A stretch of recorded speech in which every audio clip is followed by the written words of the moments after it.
قصيدة شعري ديروكي هەڵەبجە. من هەڵەبجەی شەهیدم لە باشوور،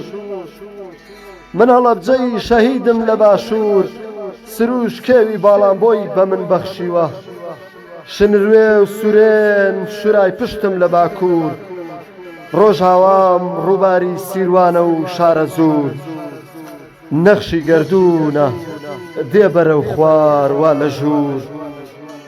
نەخشی گەردوونە دێ بەرەو خوار وا لە ژوور. من لە سەردەمی عوسمانی چەپەڵدا، لە سەردەستی جاف و بەگزادەی شیوە کەڵدا، بناغە و بنیاتم دانرا بە سێزدە ماڵە،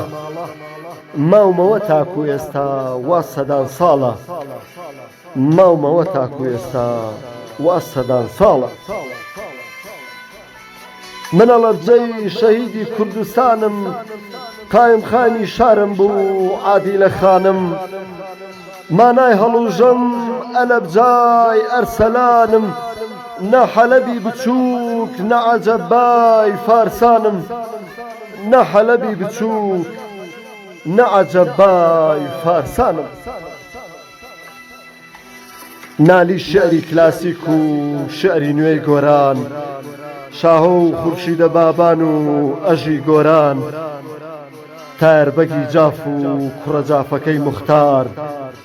حیلمی و ساڵحی شارە زوور و ساڵحی هەژار، جەمیل سائیب و مەولەوی و ناتق، عین عین شەولم و کاردۆخی و نالین، لە شارەکەم لەدایک بوون هاتنە ژین، لە شارەکەم لەدایک بوون هاتنە ژین. منم هەڵەبجەی شەهیدی چیمیای و ئەنفال، لە ڕەشبگیری هەشتا و حەوت و حەفتا و چوار، ماڵم تاڵان کرا و ڕۆحم زیندە بە چاڵ،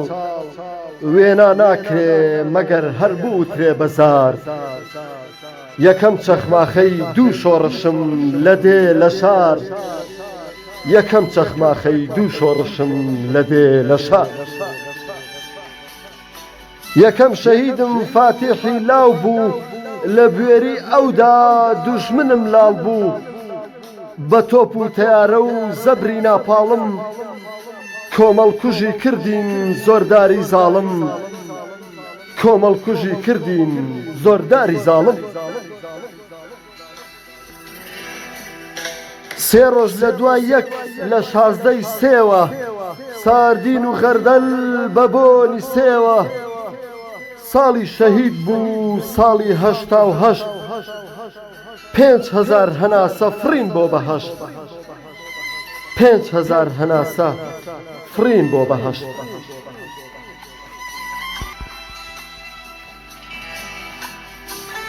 کوردینە بەڵێندەن تەبابین بێ دوو سێ، دەست لە ناو دەستکەین لە ئەمڕۆی شازدەی سێ، کوردینە بەڵێندەن تەبابین بێ دوو سێ،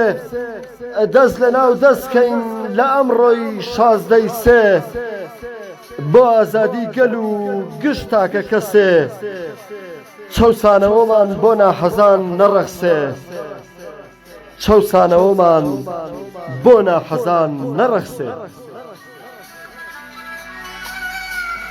هەموو دنیا و عومەری خاوەر شاهێدن، هەموو دنیا و عومەری خاوەر شاهێدن، هەڵەبجە و هێرۆشیما و ناکازاکی، سیمبولی گەل دەستە خوشکی شەهیدن، سیمبولی گەل دەستە خوشکی شەهیدن، بۆ سرودی شەهید ناونیشانی نەشیدن، بۆ سرودی شەهید ناونیشانی نەشیدن.